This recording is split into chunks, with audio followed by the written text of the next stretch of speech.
Hello दोस्तों, कैसे हैं आप सब। स्वागत है आप सभी का कॉमिक वर्ल्ड चैनल पर। तो चलिए दोस्तों, शुरू करते हैं मनोज चित्रकथा में मौत की साजिश का अगला भाग, करामाती देवता का पहला भाग। करामाती देवता, लेखक विजय कुमार वत्स, चित्रांकन दिलीप कदम, हरीश चंद्र चौहान, त्रिशूल कॉमिको। आपने मौत की साजिश में पढ़ा कि सूरतगढ़ राज्य बहुत खुशहाल था, पर एक दिन वहां दुख का साम्राज्य हो गया और सुख को वहां से जाना पड़ा। सूरतगढ़ के राजा सूरज सिंह की मृत्यु हो गई। उसके दो पुत्र थे। बड़े पुत्र का नाम था अजीत सिंह व छोटे का नाम जीत सिंह। राजकीय रस्म के अनुसार बड़े राजकुमार अजीत सिंह को सूरतगढ़ का नया राजा घोषित किया जाना था। इसलिए राज तिलक होने से पहले रस्मानुसार राजकुमार अजीत सिंह व जीत सिंह अकेले बिना अस्त्र शस्त्र के रिंगी पर्वत पर स्थित कालिका देवी के मंदिर में देवी का आशीर्वाद लेने के लिए गए। राह में उनकी मुठभेड़ संबल प्रदेश के राजा संबल देव से हो गई। संबल देव ने दोनों भाइयों को घायल कर दिया। जीत सिंह तो घायल अवस्था में ही वहां से निकल भागा, जबकि अजीत सिंह को संबल देव ने कैद कर लिया और अपने साथ उसे संबल प्रदेश ले गए। घायल जीत सिंह रास्ते में एक जगह बेसुध होकर गिर पड़ा। वह स्थान झींगा कबीले का था। झींगा कबीले के लोग उसे उठाकर अपने सरदार शिंगारा के पास ले गए। उसकी दशा देखकर कबीले के वैद्य ने उसका उपचार करना शुरू कर दिया। उधर दोनों राजकुमारों के सूरतगढ़ वापस न लौटने पर महारानी सुजाता देवी व अजीत सिंह की पत्नी रूप कौर चिंतित हो उठी और दोनों राजकुमारों की खोज में अपने गुप्तचरों को चारों ओर भेजा। इधर संबल देव सूरतगढ़ पर अपना अधिकार करने के लिए सपने देख रहा था। उसने राजकुमार जीत सिंह के होने वाले ससुर राजा तिलक सिंह को भी अपने षड्यंत्र में शामिल कर लिया। राजा तिलक सिंह ने महारानी सुजाता देवी के पास दूत द्वारा खबर भिजवाई कि तिलकपुर राज्य की रस्म पूरी करने के लिए राजकुमार जीत सिंह को विवाह से पहले पंचमी के दिन अकेले ही तिलकपुर आना है। इधर दूत राजकुमारों की तलाश करते हुए झींगा कबीले में जा पहुंचा। वहां उन्हें छोटे राजकुमार जीत सिंह मिले। उन्हें अपने साथ लेकर एक गुप्तचर वापस सूरतगढ़ पहुंचा।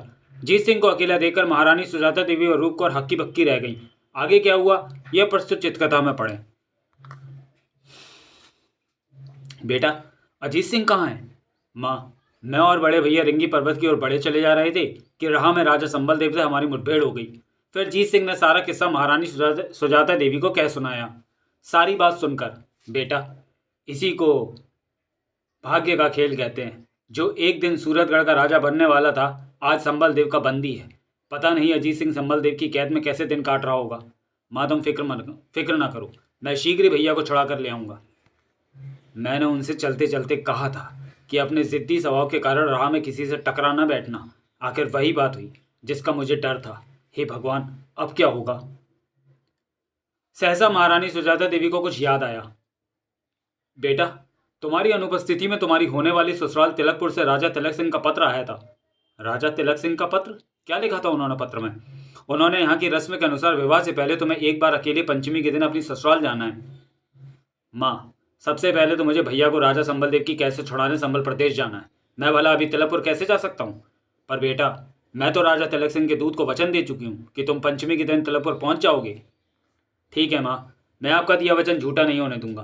पहले मैं तिलकपुर जाऊंगा, उसके पश्चात बड़े भैया को संबल देव की कैसे छुड़ाने के लिए संबल प्रदेश जाऊंगा। बेटा, पंचमी परसों ही है। तिलकपुर राज्य यहाँ से काफ़ी दूर है, इसलिए तुम्हें आज ही वहाँ के लिए प्रस्थान कर देना चाहिए। ठीक है माँ, मैं अपने जाने की तैयारी करता हूँ। भाभी, उदास ना हो। मैं तिलकपुर से 2-3 दिन पश्चात वापस आ जाऊंगा और अपनी सेना को साथ लेकर संबल प्रदेश जाऊंगा। भरोसा रखो, मैं बड़े भैया को सकुशल संबल देव की कैसे छुड़ा लाऊंगा।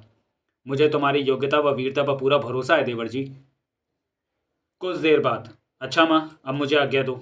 जाओ बेटा, लेकिन एक बात याद रखना, सूरतगढ़ पर इन दोनों दुख व संकट के बादल मंडरा रहे हैं। तुम्हें शीघ्र ही तिलकपुर से वापस लौटना है और अजीत सिंह को छुड़ा कर लाना है। माँ की आज्ञा पाकर जीत सिंह घोड़े पर बैठकर तिलकपुर की ओर चल दिया। इधर सूरतगढ़ की सीमा पर एक बार फिर सुख और दुख का आमना सामना हुआ। दुख भैया, राजकुमार अजीत सिंह का अपहरण हो चुका है। अब भला और क्या बुरा होने को बाकी रह गया है। मेरी तुमसे यही प्रार्थना है कि अब तुम सूरतगढ़ को छोड़कर चले जाओ। अभी कैसे छोड़कर चला जाऊं? अभी तो काफी उथल पुथल होनी बाकी है। जैसे जीत सिंह को मौत के घाट उतरना है और संबल देव व तिलक सिंह का सूरतगढ़ पर अधिकार होना है। दुख की बात सुनकर सुख का चेहरा उतर गया और वह गर्दन झुकाकर वहां से आगे बढ़ गया। इधर तिलक सिंह अपनी महारानी चंद्रप्रभा से वार्तालाप कर रहे थे। महारानी, कल पंचमी है और राजकुमार जीत सिंह तिलकपुर आने वाला है। राजकुमार जीत सिंह तिलकपुर में? विवाह से पहले तिलकपुर आने का भला उसका क्या मकसद हो सकता है? उसे हमने ही तिलकपुर बुलवाया है। लेकिन क्यों? यहाँ बुलाकर हम उसका वध कर देंगे और सूरतगढ़ पर अपना कब्जा कर लेंगे। लेकिन वह अपनी पुत्री का होने वाला पति है। होने वाला ही तो है, हुआ तो नहीं है। लेकिन स्वामी, धोखे से जीत सिंह को यहाँ बुलाकर उसका वध करना क्या उचित होगा? हम कुछ नहीं सुनना चाहते। हमें हर हालत में सूरतगढ़ पर कब्जा करना है। हमने योजना बना ली है। द्वार पर हम उसका स्वागत करते हुए विष मिला दूध उसे पेश करेंगे, जिसे पीते ही वह मर जाएगा। तब हम सूर्यप्रभा का विवाह कहीं और कर देंगे। जिस समय राजा तिलक सिंह महारानी चंद्रप्रभा से वार्तालाप कर रहे थे, प्रेमा नाम की एक दासी उनके कक्ष के बाहर से गुजरी। उसने दोनों का वार्तालाप सुन लिया। मुझे यह सूचना जल्दी से राजकुमारी सूर्यप्रभा को देनी चाहिए। यह सोचकर प्रेमा सूर्यप्रभा के कक्ष की ओर चल पड़ी। राजकुमारी सूर्यप्रभा के कक्ष में पहुंचकर, अब यह श्रृंगार करना व्यर्थ है राजकुमारी जी। क्या बक रही है? माना कि तू मेरी मुंह लगी दासी है, पर इसका मतलब यह नहीं कि तू उल्टा सीधा कुछ भी बक सकती है। मैं जो कुछ भी कह रही हूँ ठीक कह रही हूँ राजकुमारी जी। फिर प्रेमा दासी ने उसे राजा तिलक सिंह के षड्यंत्र की सारी कहानी बता दी। ओह, मैं नहीं जानती थी कि मेरे पिता इतनी गिरी हुई हरकत करेंगे कि अपने राज्य में बुलाकर छल से राजकुमार जीत सिंह का वध करेंगे। राजकुमारी जी, यह समय भावुक होने का नहीं है, बल्कि ये सोचने का है कि राजकुमार जीत सिंह की जान किस प्रकार बच सकती है। प्रेमा की बात सुनकर राजकुमारी सूर्यप्रभा सोच में डूब गई। कुछ क्षणों बाद उसके दिमाग में एक विचार आया। प्रेमा, तुझे इसी समय मेरे साथ तिलकपुर राज्य की सीमा पर स्थित राजकीय बाग में चलना है। लेकिन क्यों राजकुमारी जी? जब राजकुमार जीत सिंह तिलकपुर की सीमा में प्रवेश करेंगे तो वह लंबे समय पर चलकर आने के कारण थके हुए होंगे। अतः वह राजकीय बाग में विश्राम करने के पश्चात ही राजमहल की ओर अग्रसर होंगे। अतः मैं वहीं बाग में राजकुमार जीत सिंह से मुलाकात करना चाहती हूँ। राजकुमारी जी, मुझे पूरी योजना बताओ। तब राजकुमारी ने उसे अपनी पूरी योजना बता दी और उसे अपने साथ लेकर राजा तिलक सिंह के पास पहुंची। आओ बेटी आओ। पिताजी, मैं प्रेमा को साथ लेकर राजकीय बाग में घूमने के लिए जाना चाहती हूँ। ठीक है बेटी, मैं कुछ सैनिकों को तुम्हारे साथ भेज देता हूँ। नहीं पिताजी, मैं सैनिकों को साथ लेकर नहीं जाऊंगी। मैं केवल प्रेमा को लेकर जाना चाहती हूँ। जैसी तुम्हारी मर्जी बेटी। धन्यवाद पिताजी। जब सूर्यप्रभा प्रेमा के साथ वहां से जाने लगी, बेटी, कल राजकुमार जीत सिंह तिलकपुर आने वाला है, अतः प्रातः तक वापस अवश्य लौट आना। जी पिताजी, कहकर सूर्यप्रभा कक्ष से निकल गई और प्रेमा के साथ राजकीय बाग की ओर चल दी। प्रेमा, राजकुमार जीत सिंह जब मेरे पिता की करतूत के बारे में जानेंगे तो वे अपने मन में क्या सोचेंगे? महाराज, राजकुमार जीत सिंह के साथ जो कुछ भी करने की सोच रहे हैं वह सचमुच ही अनुचित व शर्मनाक है। कुछ ही देर में दोनों राजकीय बाग में जा पहुंची। दूसरे दिन सुबह होने पर जब थका हारा राजकुमार जीत सिंह राजकीय बाग के पास पहुंचा, सफर की थकान से सारा शरीर दर्द कर रहा है। मुझे कुछ देर इस बाग में विश्राम करने के पश्चात ही तिलकपुर राज्य में प्रवेश करना चाहिए। ऐसा सोचकर जीत सिंह घोड़े से उतरा और बाग के द्वार में प्रवेश कर गया। आओ राजकुमार आओ, हम आपकी ही प्रतीक्षा कर रही हैं। कौन है आप? मेरा नाम सूर्यप्रभा है। मैं आपसे मिलने के लिए इस बाग में ठहरी हुई हूँ। मैं आपको एक अत्यंत गोपनीय सूचना देना चाहती हूँ। कहो राजकुमारी। मैं चाहती हूँ कि आप तिलकपुर न जाएं और यहाँ से वापस लौट जाएं। लेकिन क्यों? तब राजकुमारी सूर्यप्रभा ने जीत सिंह को अपने पिता द्वारा रचे गए षड्यंत्र से अवगत कराया। सारी बात जानकर राजकुमारी सूर्यप्रभा, मैं नहीं जानता था कि स्वार्थ में वशीभूत होकर इंसान इतना नीचे भी गिर सकता है, पर मैं भी राजपूत हूँ। देखता हूँ तुम्हारे पिता किस प्रकार मेरा वध करते हैं। राजकुमार, जिद न कीजिए और मेरा कहना मानकर यहीं से वापस लौट जाइए। सूर्यप्रभा ने लाख अनुनय विनय की, पर जीत सिंह अपनी जिद पर अटल रहा। ठीक है, जब आप वापस न लौटने की जिद कर रहे हैं तो मेरी बात ध्यान से सुनिए। राजमहल के प्रवेश द्वार पर ही आपको रोककर दूध का गिलास पिलाकर आपका स्वागत किया जाएगा। उस दूध में जहर होगा। क्या? हाँ, मैं सच कह रही हूँ। आप उस दूध को पीना नहीं। उसके बाद आपको क्या करना है ये मैं आपको बताती हूँ। फिर सूर्यप्रभा जीत सिंह को अपनी योजना बताने लगी। पूरी योजना बताने के बाद, अच्छा अब मैं चलती हूँ। आप मेरी बताई योजना ध्यान में रखना। ठीक है राजकुमारी। राजा तिलक सिंह को यह क्या सूझी? वह ऐसा क्यों करना चाहता है? क्या वह भी संबलदेव से मिल गया है? कुछ देर बाग में विश्राम करने के पश्चात जीत सिंह अपने घोड़े पर चढ़कर तिलकपुर के राजमहल के द्वार पर पहुंचा। राजा तिलक सिंह महारानी चंद्रप्रभा व पुत्री सूर्यप्रभा के साथ उसकी अगवानी करने के लिए महल के द्वार पर उपस्थित था। आओ राजकुमार जीत सिंह, आओ। तिलकपुर राज में आपका स्वागत है। प्रणाम महाराज। तभी दूध लिए खड़ी दासी ने आगे बढ़कर दूध का गिलास राजकुमार के सम्मुख कर दिया। बेटा, हमारे यहाँ की रस्म के अनुसार आपको ये दूध पीना है, उसके बाद ही आपको राजमहल में ले जाया जाएगा। जीत सिंह ने दासी से दूध का गिलास ले लिया और, अरे रे राजकुमार, ये क्या कर रहे हो? तिलक सिंह अपने मुंह पर गिरा हुआ दूध पहुंच ही रहा था कि तभी जीत सिंह ने विद्युत गति से तिलक सिंह को निशाना बनाकर तलवार चलाई। राजा तिलक सिंह ने जीत सिंह की तलवार से बचने का प्रयास किया। इस प्रयास में उसकी गर्दन तो कटने से बच गई, पर राजा तिलक सिंह के घायल हो जाने से वहां उपस्थित सभी लोगों का ध्यान उनकी ओर केंद्रित हो गया। तभी जीत सिंह ने अपने घोड़े को एड़ लगाई और वहां से भाग निकला। जीत सिंह को वहां से भागते देख तिलक सिंह चिल्लाया, सैनिकों, जीत सिंह भाग रहा है, उसे जाकर पकड़ो, वे भागना ना पाए। इससे पहले कि सैनिक बढ़कर जीत सिंह को पकड़ने की कोशिश करते, जीत सिंह का घोड़ा विद्युत गति से दौड़ता हुआ उनकी नजरों से ओझल हो गया। ओह, जीत सिंह तो मेरे हाथ से जीवित बच निकला, अब क्या होगा? भगवान तेरा लाख लाख शुक्र है जो तूने मेरे होने वाले सुहाग की रक्षा की। तभी राजा तिलक सिंह ने सैनिकों को आदेश दिया, कमबख्तो, खड़े खड़े मेरा मुंह क्या देख रहे हो? जाओ, जीत सिंह का पीछा करो, तुम्हें उसे हर हालत में पकड़ कर लाना है। जी महाराज। इधर जीत सिंह का घोड़ा भागते भागते एक मोड़ पर पहुंचा। रुकिए राजकुमार, रुकिए। आवाज सुनकर जीत सिंह ने घोड़े की लगाम खींच ली। जैसे ही आवाज देने वाला आदमी उसके पास आया, प्रेमा, तुम पुरुष वेश में? हाँ राजकुमार, मैं। राजकुमारी सूर्यप्रभा की योजना के अनुसार अब आपको मेरे साथ राज्य की सीमा पर स्थित गुलाबी महल में चलना है। इधर सूर्यप्रभा राजा तिलक सिंह से कह रही थी, पिताजी, मैं कुछ दिन के लिए गुलाबी महल में जाकर रहना चाहती हूँ। लगता है सूर्यप्रभा आज की घटना से परेशान है। ठीक है बेटी, तुम वहां जा सकती हो। गुलाबी महल में जाकर रहने से तुम्हारा मन भी बहल जाएगा। शुक्रिया पिताजी।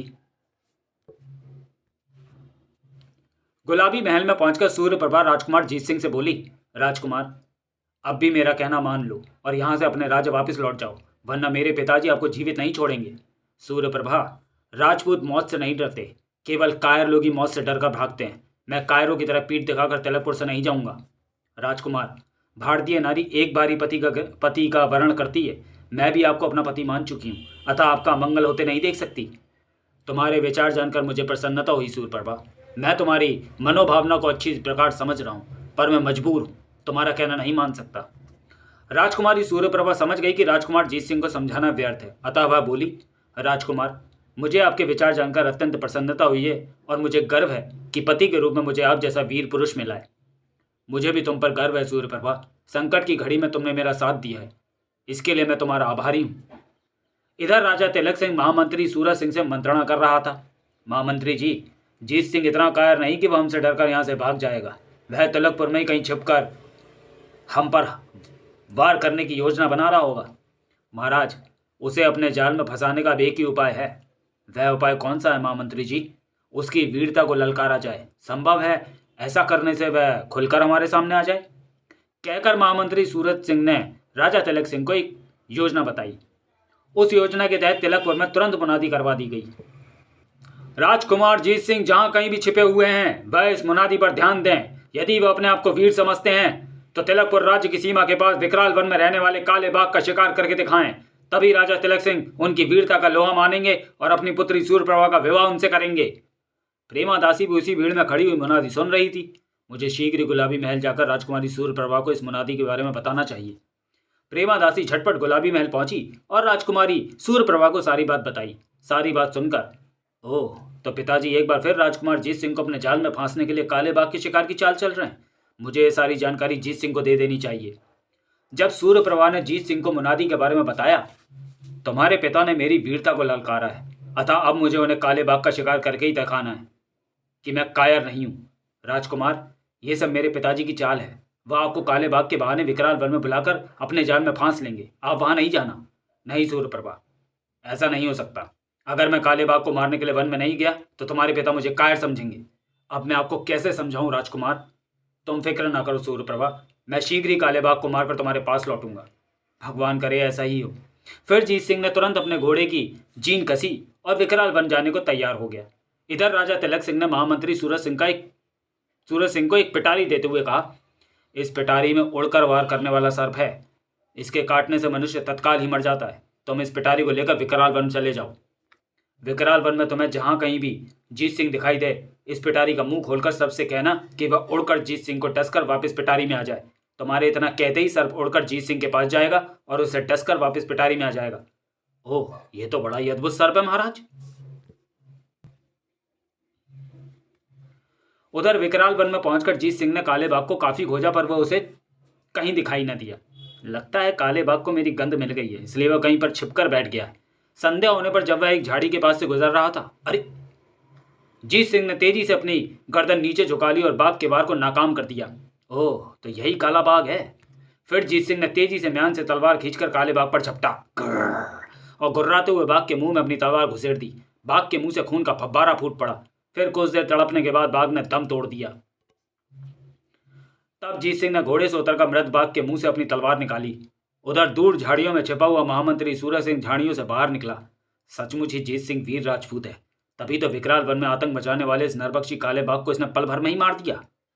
जीत सिंह जैसे ही पुनः घोड़े पर चढ़कर वहां से चलने को उद्यत हुआ, सूरज सिंह ने हाथ में पकड़ी हुई पिटारी का ढक्कन खोलते हुए सर्प से कहा, उड़ने वाले सर्प, उड़कर जीत सिंह के पास जाओ और उसे डसकर जल्दी से पिटारी में वापस आ जाओ।